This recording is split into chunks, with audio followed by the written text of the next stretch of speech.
మనం ప్రారంభించడానికి ముందు ఛానల్ కు సభ్యత్వాన్ని పొందడం మర్చిపోవద్దు. మరియు ఈ వీడియోకు 10,000 లైక్లను సాధించాలని లక్ష్యంగా పెట్టుకుందాం. ఇది కష్టంగా అనిపించవచ్చు, కానీ మీరు దానిని సాధ్యం చేయగలరని నేను నమ్ముతున్నాను. ఇప్పుడు ప్రారంభిద్దాం. హ్యూన్ నిద్ర నుండి మేల్కొనడంతో నాటకం ప్రారంభమవుతుంది. ఆమె ముఖం తీవ్ర నిరాశ మరియు ఒంటరితనాన్ని ప్రతిబింబిస్తుంది. ఆమె కిటికీలోంచి బయటకు చూస్తుండగా ఆమెకు ఏదో వింత కనిపిస్తుంది. నడిచే ప్రతి వ్యక్తి తలపై ఎర్రటి గీతలు ఉంటాయి. ఆ సమయంలో ఆమె మాతో ఇలా చెప్పడం ప్రారంభించింది. నేను చిన్నప్పటి నుండి ఈ ఎర్రటి గీతలను చూస్తున్నాను. నేను నిశ్శబ్దంగా కూర్చుని వింతైన లక్షణం లేని చిత్రాలను గీసేవాడిని. ప్రతిదీ మిగతా వాటిలో చిక్కుకుపోయేది. నాన్న తనను మోసం చేస్తున్నాడని మా అమ్మ తెలుసుకున్న రోజు నాకు గుర్తుంది. ఆమె నా ముందే అతన్ని ఎదుర్కొంది. నేను అక్కడే నిలబడి ఇదంతా చూస్తూ మౌనంగా ఉన్నాను. ఆమె ఇంకా ఇలా చెబుతోంది. నేను పెద్దయ్యాక ఈ ఎర్రటి గీతలు నిజంగా ఏమిటో అర్థం చేసుకోవడం ప్రారంభించాను. అవి కేవలం చిహ్నాలు కాదు, అవి రహస్యాలు. ఇద్దరు వ్యక్తుల మధ్య బంధాలు, ఎవరూ చూడలేని దాగి ఉన్న సత్యాలను బయటపెడతాయి. లైన్ పొడవుగా ఉంటే విపత్తు దగ్గరవుతుంది. అందుకే హ్యూన్ ఒకసారి ఆమె జీవితాన్ని అంతం చేయడానికి ప్రయత్నించింది. నిజానికి చాలా సార్లు, కానీ ప్రతి ప్రయత్నం విఫలమైంది. చివరికి ఆమె ఒక నిర్ణయం తీసుకుంది. నేను చనిపోలేకపోతే నాకు ఈ ఎర్రటి గీతలు ఎందుకు కనిపిస్తున్నాయో, నాలాగే వాటిని చూడగలిగే వారు ఇంకెవరైనా ఉన్నారో లేదో కనుక్కోవాలి. ఒక రోజు ఆమె పొరుగువాడు ఎప్పటిలాగే అక్కడికి వచ్చి ఆహారం తెప్పిస్తాడు. తన పొరుగువాడి తలపై చాలా ఎర్రటి గీతలు చూసినప్పుడు హ్యూన్ ఆశ్చర్యపోతుంది. అంటే ఆ స్త్రీకి గతంలో చాలా సన్నిహిత లేదా వ్యక్తిగత సంబంధాలు ఉన్నాయి. పొరుగువాడు పెద్దగా మాట్లాడడు.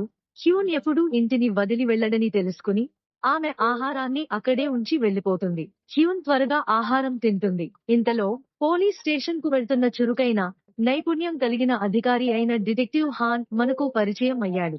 మరొక సన్నివేశంలో మేము ఒక ఉన్నత పాఠశాలకు మారాము.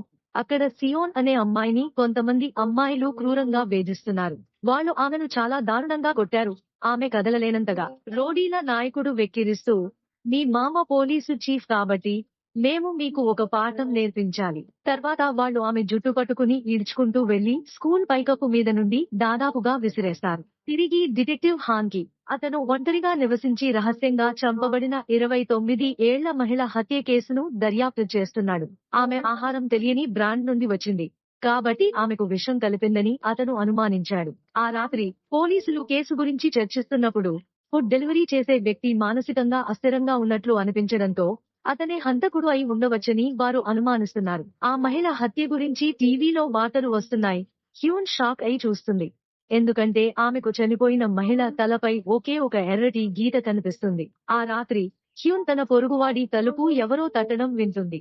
ఆమె చూసిన ప్రతిదాని ఆధారంగా ఈ వ్యక్తి హంతకుడు అని ఆమె అనుమానించడం ప్రారంభిస్తుంది. మొట్టమొదటిసారిగా ఆమె తన ఫోన్ను ఛార్జ్ చేసి పోలీసులకు ఫోన్ చేసి వారు వెతుకుతున్న వ్యక్తి తన భవనం ఎదురుగా ఉన్న భవనం లోపల ఉన్నాడని నివేదిస్తుంది. కానీ అకస్మాత్తుగా ఆమె ఫోన్ కట్ చేస్తుంది. ఆమె ఎర్రటి గీతల తుఫానుతో మునిగిపోయినట్లు అనిపిస్తుంది. మరుసటి రోజు ఉదయం సియాన్ తన మామను డబ్బు అడుగుతుంది మరియు అతను దానిని ఆమెకు ఇస్తాడు. ఆమె అతని చూపులను తప్పించుకుంటూ తన ముఖాన్ని దాచుకోవడానికి ప్రయత్నిస్తోంది. ఆమె బెదిరింపులకు గురవుతోందని తెలియక అతను ఏమీ అడగడు. ఇంతలో హాన్ సహాయకులలో ఒకరు ఫోన్ చేసి ముందు రోజు రాత్రి పోలీసులకు ఫోన్ చేసి అకస్మాత్తుగా ఫోన్ ఆపేసిన మర్మమైన అమ్మాయి గురించి చెబుతాడు. హాన్ నేరుగా ఆమె భవనం వైపు వెళ్తాడు. హ్యూన్ తలుపు తెరిచి హాన్ ని చూడగానే షాక్ అయ్యింది. అతని తలపై చాలా ఎర్రటి గీతలు ఉన్నాయి. ఆమె పొరుగువాడు హాన్తో ఆమె ఈ మొత్తం నగరంలో అత్యంత ఒంటరిగా ఉన్న వ్యక్తి అని చెబుతాడు. ఆమె నీతో ఎప్పటికీ మాట్లాడదు. కానీ హాన్ వదులుకోడు. హ్యూన్ చివరికి తెరుచుకునే వరకు అతను కొడుతూనే ఉన్నాడు. ఆమె క్షమాపణలు చెప్పి పొరపాటున డయల్ చేశారని చెప్పి అతని ముఖం ముందు తలుపు తట్టింది. ఆ రాత్రి హెల్మెట్ ధరించిన ఒక వ్యక్తి ఆమె తలుపు బయట నిలబడి ఉన్నాడు. అదే సమయంలో సియాన్ ఒక ధనవంతురాలైన స్త్రీని చూసి ఆమెను దోచుకోవడానికి ఆమెను అనుసరించడానికి ప్రయత్నిస్తాడు. కానీ విఫలమవుతాడు. కొంతమంది అబ్బాయిలు డబ్బు గురించి మాట్లాడుకోవడం ఆమె వింటుంది. ఇంతలో డిటెక్టివ్ హాన్ మరొక హత్య కేసును పరిశీలిస్తున్నాడు. ఈసారి డోంగ్ అనే మహిళ హత్య కేసును దర్యాప్తు చేస్తున్నాడు మరియు ఆమెకు ఒక మాజీ ప్రియుడు ఉన్నాడని అతను తెలుసుకుంటాడు. అకస్మాత్తుగా హాన్ కు తన తండ్రి చికిత్స పొందుతున్న ఆసుపత్రి నుండి కాల్ వస్తుంది. అతను పరిగెత్తుకుంటూ వెళ్లి చూసేసరికి తన తండ్రి ఇంటి పైకప్పు మీద నిలబడి ప్రాణం తీయడానికి ప్రయత్నిస్తున్నాడు. హాన్ ఇంటికి వెళ్తుండగా అతని డిటెక్టివ్ స్నేహితుడు అతనికి ఫోన్ చేస్తాడు. కానీ అతను ఏమీ అనకముందే హెల్మెట్ ధరించిన వ్యక్తి హాన్ పై దాడి చేసి అతన్ని కొట్టి కట్టేసి అద్దంలో తన ప్రతిబింబాన్ని చూస్తూ అంతే అంటాడు. మనం ఇప్పుడు ఒకటి అయ్యాము.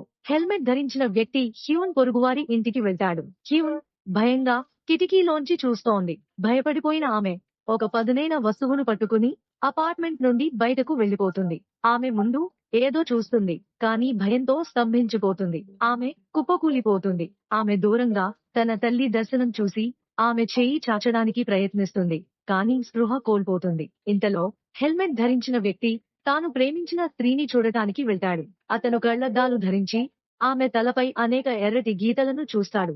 ఆమె నమ్మక ద్రోహం చేసిందని గ్రహిస్తాడు. కోపంతో అతను ఆమెను గొంతు కోసి చంపడం ప్రారంభిస్తాడు. అకస్మాత్తుగా హ్యూన్ ప్రత్యక్షమయ్యాడు.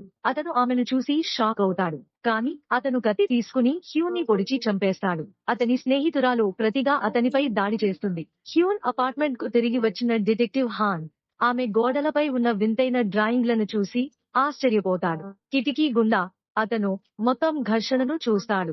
అతను తన తుపాకీని బయటకు తీస్తాడు. హంతకుడిని కాల్చడానికి తుపాకీ, కానీ హ్యూన్ హంతకుడిని తానే పొడిచి చంపుకుంటుంది. కానీ ఏమీ జరగదు. నిజానికి ఆ మనిషిని చంపేది హాన్ బుల్లెట్. చనిపోయే ముందు హంతకుడు గొణుగుతున్నాడు. ది లైన్ అది మాయమైంది. అంబులెన్స్ వస్తుంది. హ్యూన్ అతను చెప్పిన దాని గురించి ఆలోచిస్తూ ఉంటాడు. అతని మాటలతో వెంటాడతాడు. ఆమె హాన్ను చూసి చనిపోయిన వ్యక్తి గురించి అడుగుతుంది. అతను నేను స్టేషన్లో అన్నీ చెబుతాను అని జవాబిచ్చాడు. వాళ్ళు కలిసి నిలబడుతుండగా సెయోన్ లోపలికి నడిచాడు. ఆమె హ్యూన్ ని చూసి ఆగు, నువ్వు చీకటిలో నల్లటి సన్ గ్లాసెస్ ఎందుకు వేసుకున్నావు అని అరిచింది. హ్యూన్ మరియు సెయోన్ ఇప్పటికే ఒకరినొకరు తెలుసుకున్నారా అని ఆమె మామ అడుగుతాడు. తరువాత డిటెక్టివ్ హాన్ ఇంటికి తిరిగి వెళ్లి తన మేనకోడలు సెయోన్ ను సందర్శిస్తాడు. స్కూల్లో ఆమెకు ఏమి జరిగిందో అతను తెలుసుకోవాలనుకుంటున్నాడు, కానీ ఆమె అతనికి ఏమీ చెప్పడానికి నిరాకరిస్తుంది. అది అతన్ని నిరాశపరుస్తుంది. మరియు అతను వెళ్లబోతుండగా వారు ఇంతకు ముందు కలిసిన అమ్మాయి పేరు హ్యూన్ అని మరియు వారు ప్రాథమిక పాఠశాలలో క్లాస్మేట్స్ అని ఆమె అతనికి చెబుతుంది. ఆమె కూడా ఒక షాకింగ్ విషయాన్ని వెల్లడించింది. హ్యూన్ వాళ్ళ అమ్మ వాళ్ళు చిన్నప్పుడే వాళ్ళ నాన్నని చంపి ఆ తర్వాత పారిపోయింది. మేము హ్యూన్ ని సంప్రదించాము, ఒంటరిగా కూర్చుని నిర్ణయం తీసుకున్నాము. ఆమె ఇకపై నల్ల సన్ గ్లాసెస్ ధరించదు. ఆమె తిరిగి జీవితంలోకి రావాలని, ప్రపంచాన్ని తన నిజమైన రూపంతో ఎదుర్కోవాలని కోరుకుంటుంది. కానీ అకస్మాత్తుగా ఆమెకు తెలియని వ్యక్తి నుండి ఒక వింత సందేశం వస్తుంది.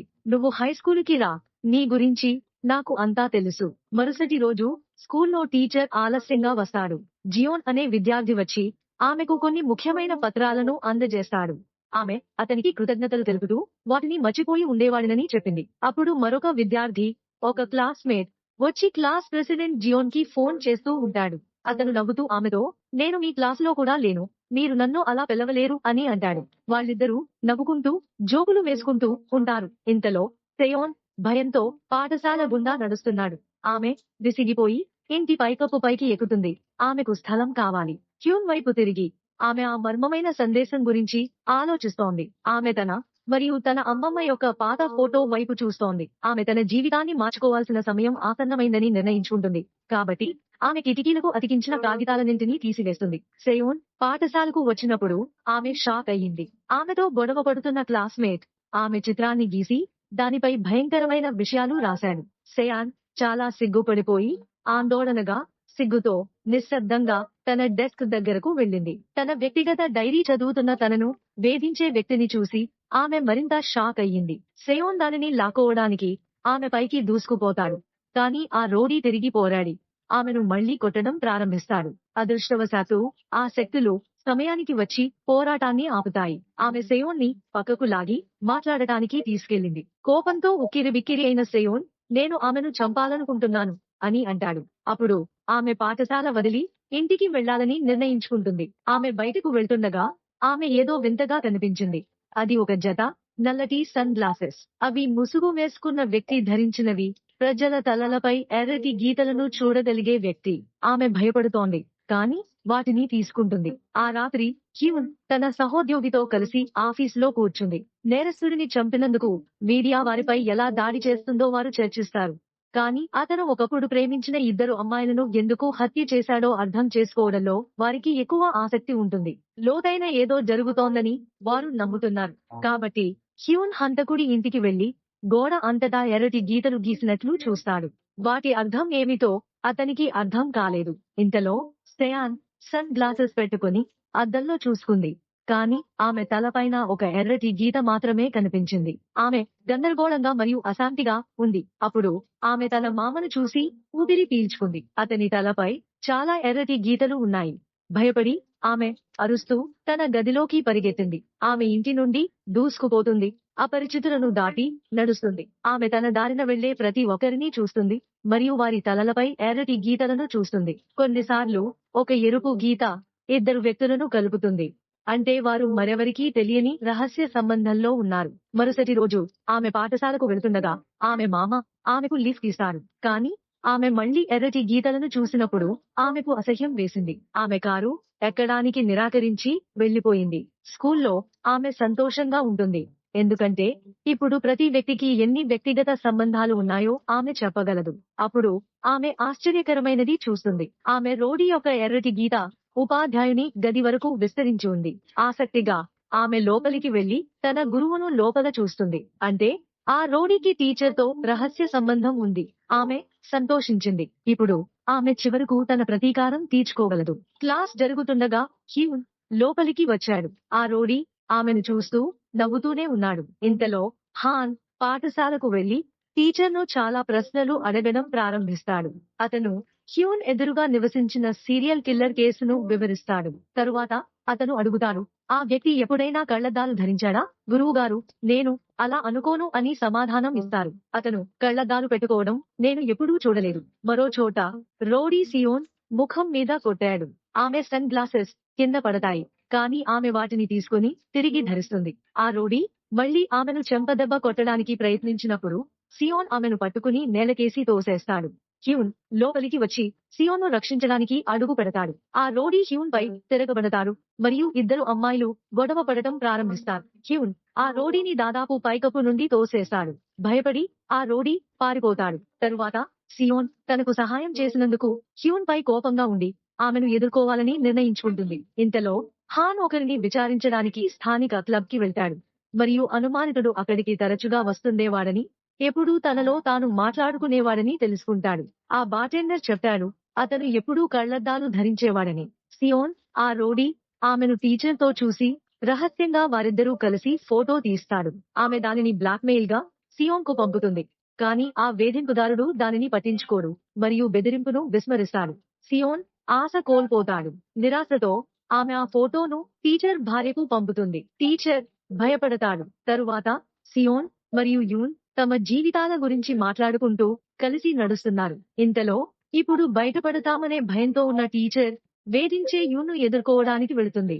కానీ ఆమె ప్రశాంతంగా మరియు చల్లగా ఉంటుంది. ఆమె క్షమాపణలు చెప్పి ఆపై వెళ్లిపోతుంది. యూన్ సియోన్ వైపు వెళ్లి సియోన్ నవ్వుతూ తన స్నేహితులతో ఫోటోలు తీసుకుంటుండగా దూరం నుండి ఆమెను గమనిస్తాడు. యూన్ అయోమయంలో ఉన్నాడు. సియోన్ కి అంత ఎక్కువ ఎలా తెలుసో ఆమెకు అర్థం కావడం లేదు. సియోన్ సంతోషంగా వెళ్లిపోయి తన క్లాస్మేట్స్ లో ఒకరిని మోసగించడం ప్రారంభించి అతన్ని ఆమె ఉచ్చులో పడేస్తుంది.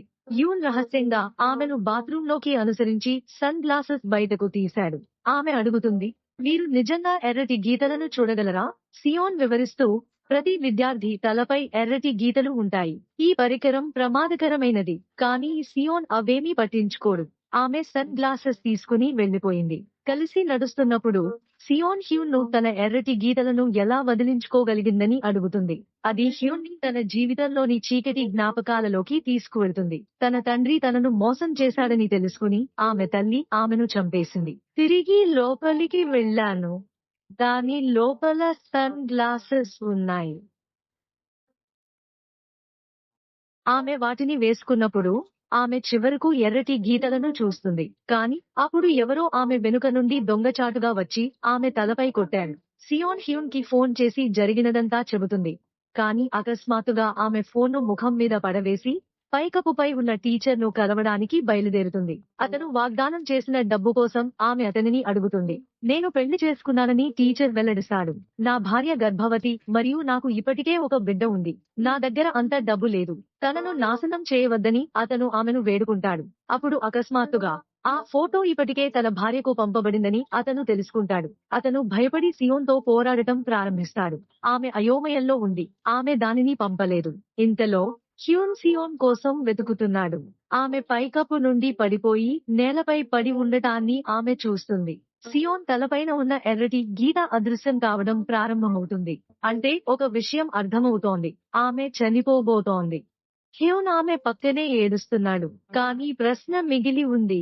నిజంగా సియోన్ను ఎవరు నెట్టారు? అది టీచర్నా లేక మరెవరైనానా?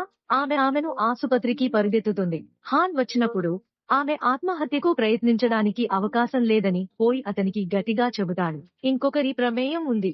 మరుసటి రోజు పాఠశాల ప్రిన్సిపాల్ ఈ కుంభకోణంపై ఆగ్రహం వ్యక్తం చేస్తాడు.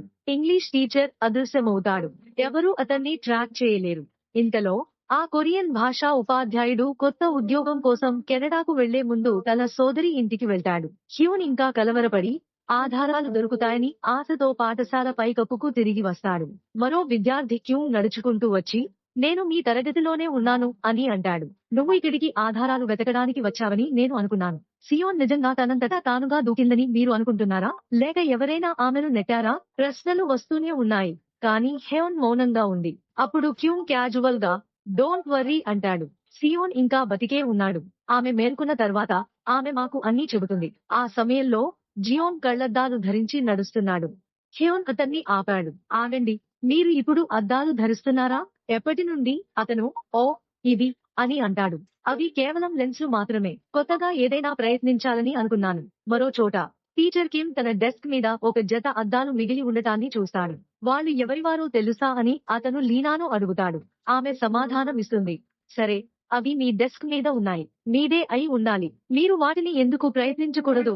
అతను వాటిని ధరించిన క్షణం అతని ప్రపంచం ఎర్రటి గీతలుగా విస్ఫోటనం చెందుతుంది. పోలీస్ స్టేషన్ కి తిరిగి వచ్చిన హాన్ సియోన్ని వేధించిన అమ్మాయి గురించి అడగడానికి స్కూల్ కి వెళ్తాడు. ఆమె చాలా రోజులుగా కనిపించడం లేదని టీచర్ అతనికి చెప్పింది. హాన్ భద్రతా ఫుటేజ్ ను తిరిగి పొందాడు మరియు హ్యూన్ ప్రశాంతంగా సియోన్ బ్యాగ్ ను దొంగిలించి ఏమీ జరగనట్లుగా వెళ్లిపోతున్నట్లు చూశాడు. ఇంతలో కిమ్ తన సోదరి మరియు ఆమె భర్తతో కలిసి భోజనం చేస్తున్నాడు. వారి తలలపై తేలుతున్న ఎర్రటి గీతల అడవి చిక్కుతో పూర్తిగా కదిలిపోయాడు. కిమ్ కి సందేహాలు మొదలవుతాయి. తన సోదరి భర్త తన పొరుగువాడితో మోసం చేస్తున్నాడని అతను అనుమానిస్తాడు. ఎందుకంటే అతను తన తల నుండి ఎర్రటి దారం పైకి లేచి తనని కింద నేలపై ఉన్న వ్యక్తితో కలుపుతున్నట్లు చూస్తాడు. ఆపై వారు లిఫ్ట్ లో ఉన్నప్పుడు అతను అలవాటు ప్రకారం 5వ అంతస్తుకు బదులుగా 4వ అంతస్తును నొక్కాడు. అది నిర్ధారిస్తుంది, ఖచ్చితంగా ఏదో జరుగుతోంది. ఇంతలో ఆఫీసర్ హాన్ కోపంగా ఉన్నాడు. అతని మేనకోడలు కేసును సాధారణ ఆత్మహత్యగా ముగించాలని పరిశోధకులు ప్రయత్నిస్తున్నారు. తన అభిప్రాయాన్ని వాళ్ళు వినిపించేలా చేయడానికి అతను చేయగలిగినదంతా చేస్తాడు. కానీ ఆ కేసు మూసివేతలో ఉంది. హాన్ పాఠశాల చుట్టూ ఉన్న కుంభకోణాన్ని వారు పూడ్చాలనుకుంటున్నారు. తరువాత కిమ్ మళ్లీ పాఠశాలను సందర్శించి ఉపాధ్యాయునితో బంధాన్ని ఏర్పరచుకోవడం ప్రారంభిస్తాడు. అతను ఆమెను మామూలుగా అడుగుతాడు. నీకు దగ్గరగా ఉన్న ఎవరైనా నిన్ను మోసం చేస్తే నువ్వేం చేస్తావు? ఆమె ఇలా సమాధానమిస్తుంది. నాకు నిజంగా ఖచ్చితంగా ఉంటే నేను షోల మాదిరిగానే పూర్తి soap opera, melt down, revenge, drama లాంటి సినిమాలకు వెళ్తాను. హాన్ ఆమె సమాధానం వింతగా సహేతుకమైనదిగా భావిస్తాడు. ఎందుకంటే అతను జీవితాంతం ద్రోహం వల్ల బాధపడ్డాడు. అతని తండ్రి తన తల్లిని మోసం చేశాడు. మరియు అతను 6 సంవత్సరాలుగా ప్రేమించిన అమ్మాయి అతనిని మోసం చేస్తున్నట్లు తేలింది. మరుసటి రోజు ఒకేసారి 2 విపత్తులు సంభవిస్తాయి.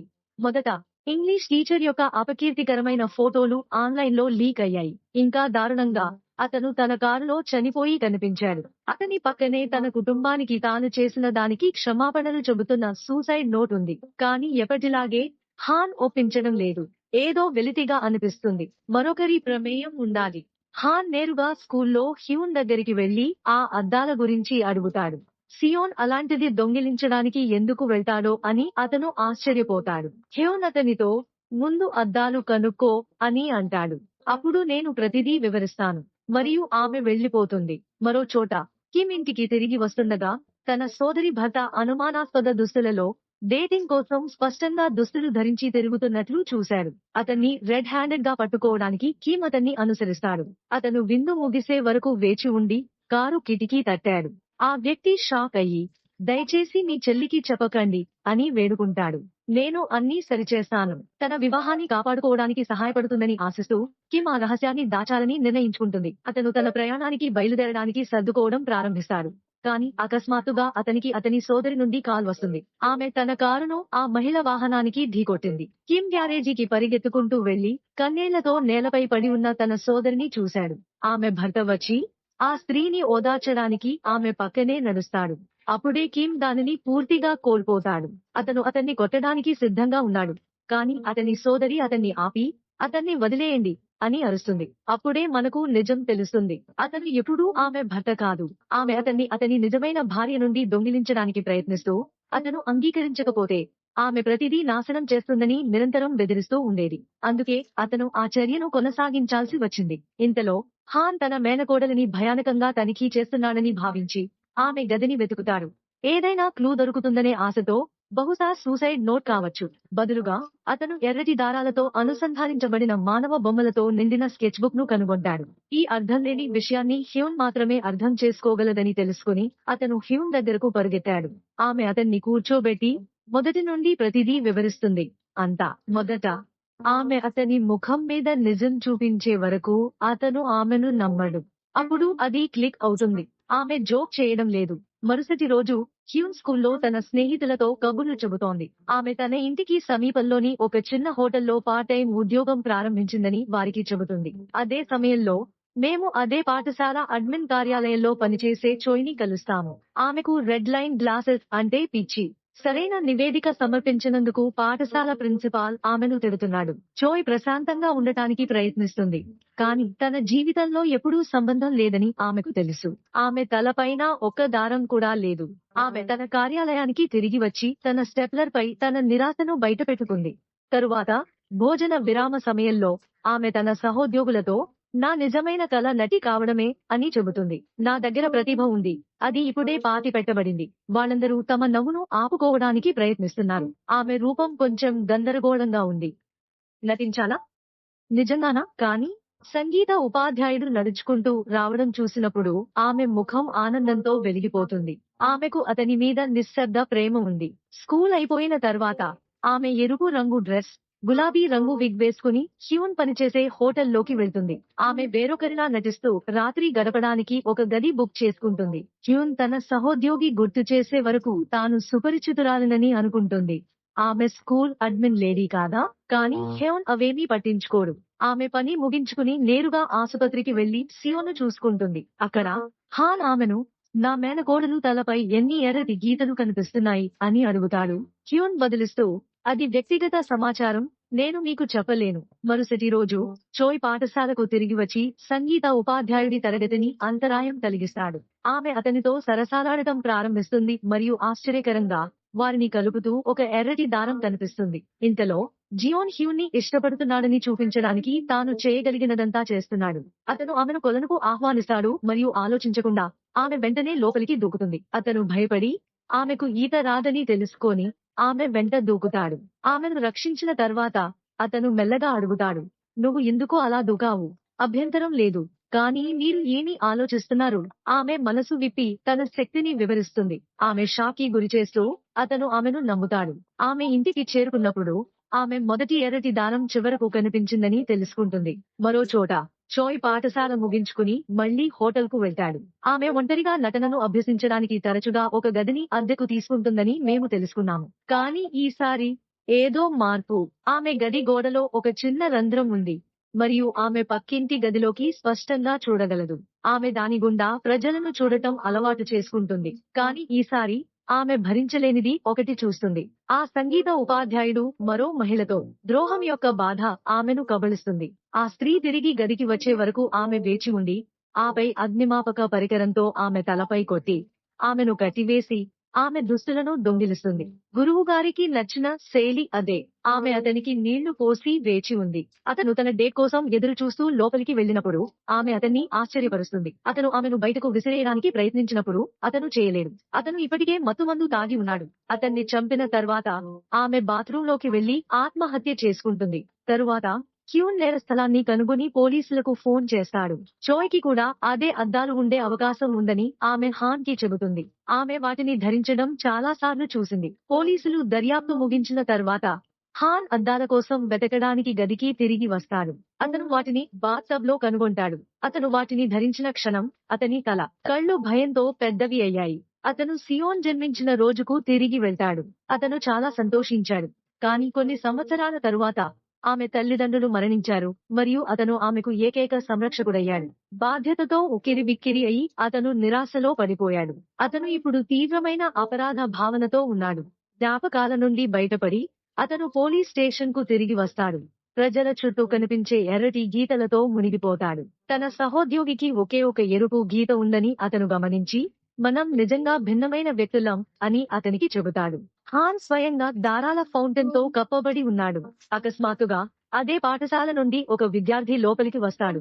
స్పష్టంగా వణుకుతూ ఉన్నాడు. ఆమె లైంగిక వేధింపుల ఫిర్యాదు చేయడానికి వచ్చింది. తిరిగి స్కూల్లో చేరిన హ్యూన్ చివరకు తన కొత్త స్నేహితులతో జీవితాన్ని ఆస్వాదిస్తోంది. వాళ్ళు ఆమె కోసం ఒక చిన్న ఆశ్చర్యకరమైన పుట్టినరోజును ప్లాన్ చేస్తారు. ఇది ఆమెకు మొదటిసారి అవుతుంది. సియోన్ ఆమెకు మెసేజ్ పంపాడు. పార్టీకి ముందు మనం ఒంటరిగా కలుద్దాం అని మీరు ఏమంటారు?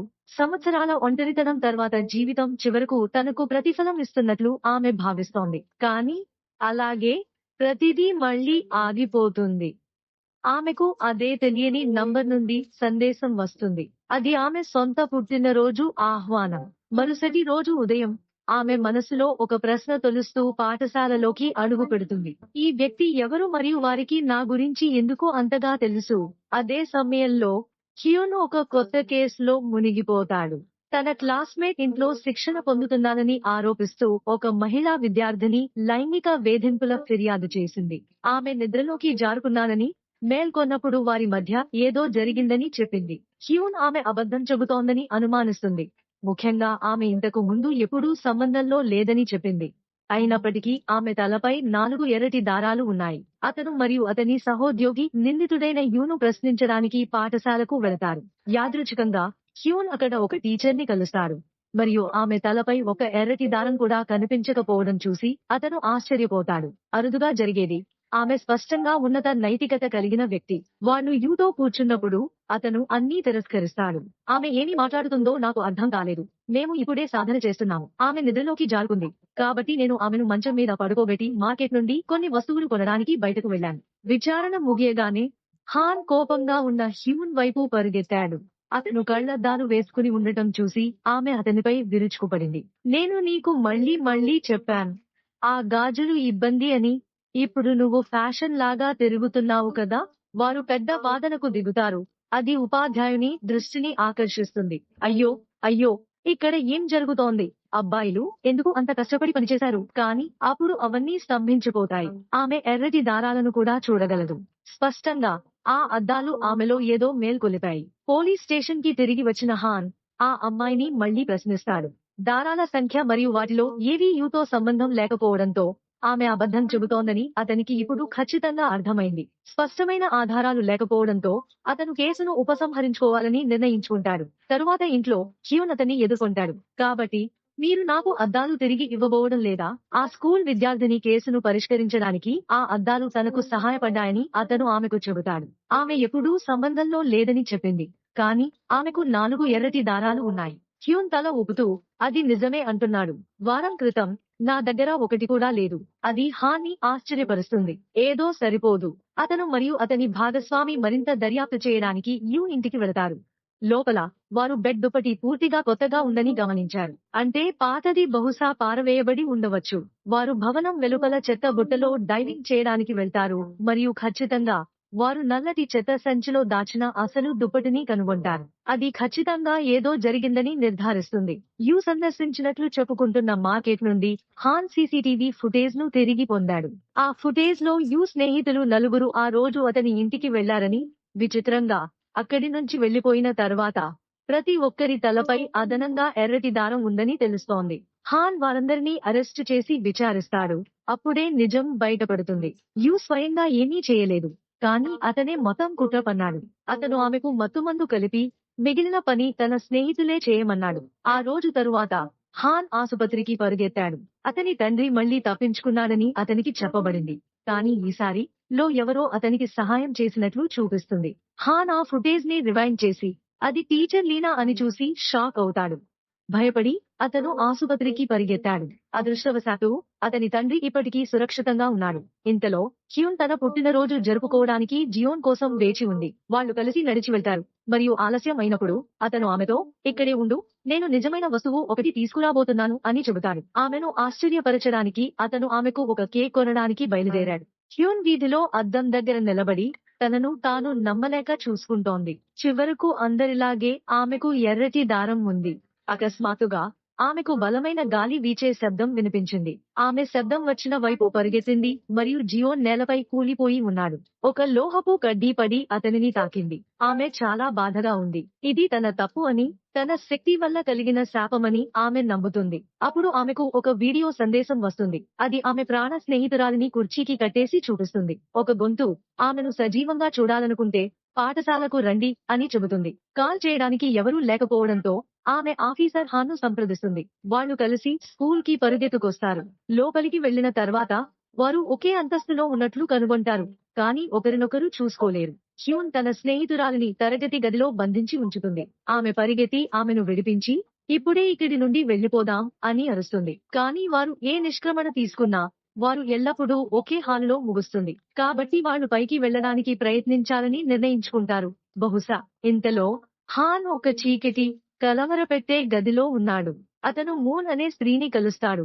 ఆమె చుట్టూ రోబోటిక్ నిర్జీవమైన వ్యక్తులు ఉంటారు. ఆమె శరీర భాగాలతో ఉన్న టేబుల్ మీద నిలబడి నవ్వుతోంది. ఇంకోటి మాత్రమే మిగిలి ఉంది అని ఆమె చెప్పింది. నాతో సంబంధం ఉన్న పురుషులందరినీ నేను ముగించాను మరియు నా తలపై ఉన్న దారాలను చెరిపేశాను. ఇప్పుడు మనం ఆమె గత చరిత్రను తెలుసుకుందాం. ఆమె ఒకప్పుడు విశ్వవిద్యాలయ విద్యార్థిని. ఆమె ప్రేమించిన వ్యక్తి ఆమెను మోసం చేశాడు. అతను ఆమెను రాజీపడే పరిస్థితిలో చిత్రీకరించి ఆ వీడియోను మొత్తం క్యాంపస్ కు లీక్ చేశాడు. ఆమె చాలా బాధలో ఉంది. దాదాపు తన జీవితాన్ని ముగించే దశలో ఉంది. కానీ ఆ రోజు ఆమె లీనాను ఎదుర్కొంది. ఆమెను రక్షించి ఆమెకు ఒక జత అద్దాలు ఇచ్చింది. నీకు ప్రతీకారం కావాలా? లీనా అన్నారు. వెళ్లి తెచ్చుకో. లీనా ఈ అద్దాలు ఇప్పటి వరకు పంచిపెడుతోంది. మూన్ తనకు కట్టబడిన ప్రతి పురుషుడిని నిర్మూలించడానికి సంవత్సరాలు గడిపాడు మరియు అదృశ్యమైన ప్రతి దారంతో ఆమె వ్యసనం మరింత బలపడింది. హెచ్చరిక లేకుండా ఆమె మరొక బాధితుడిని చంపుతుంది. తలకు బుల్లెట్. పైకప్పు మీదకు తిరిగి వచ్చినప్పుడు హ్యూన్ మరియు ఆమె స్నేహితుడు మూలన పడ్డారు. ఆమె స్నేహితురాలు అకస్మాత్తుగా ఒక జత కళ్లద్దాలు పెట్టుకుని, నీకు తెలుసా, నువ్వు చనిపోతే నీ ఆత్మ వ్యాపిస్తుందని, అందరూ కళ్లద్దాలు లేకుండానే దారాలను చూడగలరని నేను విన్నాను అని అంటుంది. తర్వాత ఆమె హ్యూన్ పై దూసుకుపోతుంది. హ్యూన్ తనని వాటి ప్రభావం నుండి విడిపించాలని ఆశిస్తూ అద్దాలను పగలగొట్టడానికి తీవ్రంగా ప్రయత్నిస్తుంది. ఆ సమయంలో లీనా చివరకు తెల్లటి దుస్తులు ధరించి తిరిగి కనిపిస్తుంది. ఆమె శరీరం పిచ్చి ఎర్రటి దారాలతో మెరుస్తోంది. ఆమె హాన్ తండ్రి చేయి పట్టుకుని, చాలా సంవత్సరాలుగా మీరు కోరుకుంటున్న దాన్ని, అతన్ని అంతం చేయి అని ఆదేశిస్తుంది. హాన్ తన ఆయుధాన్ని ఎత్తాడు. అతను నిజంగా శోధించబడ్డాడు. కానీ లీనా అకస్మాత్తుగా అతని చేయి పట్టుకుని అతని కోసం దానిని చేస్తుంది. ఆమె హాన్ తండ్రిని చంపుతుంది. తర్వాత ఆమె హాన్ వైపు తిరుగుతుంది. తర్వాత నువ్వే. హ్యూన్ జోక్యం చేసుకుని, నువ్వు ఇలా ఎందుకు చేస్తున్నావు అని అడుగుతాడు. మా బహుమతి ఒక వరం, కానీ దాన్ని ఎలా ఉపయోగించాలో తెలియనిది నువ్వొకడివే అని లీనా వివరిస్తుంది. సత్యాన్ని విడిపించేంత ధైర్యం నాకు మాత్రమే ఉంది. హ్యూన్ తన తర్కాన్ని అనుసరించడానికి నిరాకరిస్తుంది. కాబట్టి లీనా ఆమెను కూడా చంపడానికి ప్రయత్నిస్తుంది. హ్యూన్ చనిపోయిన తర్వాత ఆమె శక్తి వ్యాపిస్తుందని మరియు అందరూ సత్యాన్ని చూడగలరని చెబుతుంది. అకస్మాత్తుగా హ్యూన్ తల్లి ప్రత్యక్షమై తన కూతురి ముందు తనను తాను విసిరికొట్టి ప్రాణాంతకమైన దెబ్బను తీసుకుంటుంది. ఆమె కన్నీళ్లతో క్షమాపణలు కోరుతుంది. ఎన్ని సంవత్సరాలు నిన్ను వదిలి వెళ్లినందుకు నన్ను క్షమించండి. నా దగ్గర అద్దాలు కూడా ఉన్నాయి. మీ నాన్నగారికి ఏం జరిగిందో అది నీ తప్పు కాదు. కానీ ఈ లీనా ఆమెపై దాడి చేసే ముందు హ్యూన్కి దానిని ప్రాసెస్ చేయడానికి చాలా తక్కువ సమయం ఉంటుంది. గాలి ఎర్రగా మారుతుంది. ఆమె శరీరం నుండి దారాలు పేలి ఆకాశంలోకి పైకి లేస్తాయి. అప్పుడు అంతా నల్లగా అయిపోతుంది. హ్యూన్ మేల్కొనేసరికి ఆమె హాస్పిటల్ బెడ్ మీద బతికే ఉంది. గందరగోళం ముగిసింది. లీనా వెళ్లిపోయింది మరియు ఆమె అదృశ్యంతో అందరూ అద్దాలు పెట్టిన ట్రాన్స్ నుండి మేల్కొంటారు. కానీ ఒక సమస్య ఉంది. ఆ శక్తి ఇప్పుడు వ్యాపించింది. ఇప్పుడు అందరూ, అక్షరాల అందరూ, ఎరుపు దారాలను చూడగలరు. 1 సంవత్సరం తరువాత ప్రజలు అలవాటు పడ్డారు. సమాజం మారిపోయింది. నిజం బాధాకరమైనది అయినప్పటికీ ప్రజలు దానితో జీవించడం నేర్చుకుంటారు. జాన్ చివరకు కోమా నుండి మేల్కొంటాడు. హ్యోన్ మరియు ఆమె మామ తమ తెగిపోయిన సంబంధాన్ని చక్కదిద్దుకుంటారు. వారి మధ్య ఇప్పుడు శాంతి ఉంది. కానీ హ్యోన్ మళ్ళీ ఒంటరి అవుతుంది. ఆమె వాటన్నిటి నుండి దూరంగా వెళ్లిపోతుంది. ఒకరోజు ఆమె ఒంటరిగా కూర్చున్నప్పుడు ఎవరో తన పేరు పెట్టి పిలుస్తున్నట్లు వింటుంది. ఆమె తల తిప్పుతుంది. మరియు లీనా అక్కడ నిలబడి ఉంది. మరియు మా సిరీస్ అలా ముగుస్తుంది. ఇలాంటి మరిన్ని నాటకాల కోసం సబ్స్క్రైబ్ చేయండి. నవీకరణలను పొందడానికి బెల్ చిహ్నాన్ని నొక్కండి మరియు వీడియోను లైక్ చేయడం మర్చిపోవద్దు. చూసినందుకు ధన్యవాదాలు.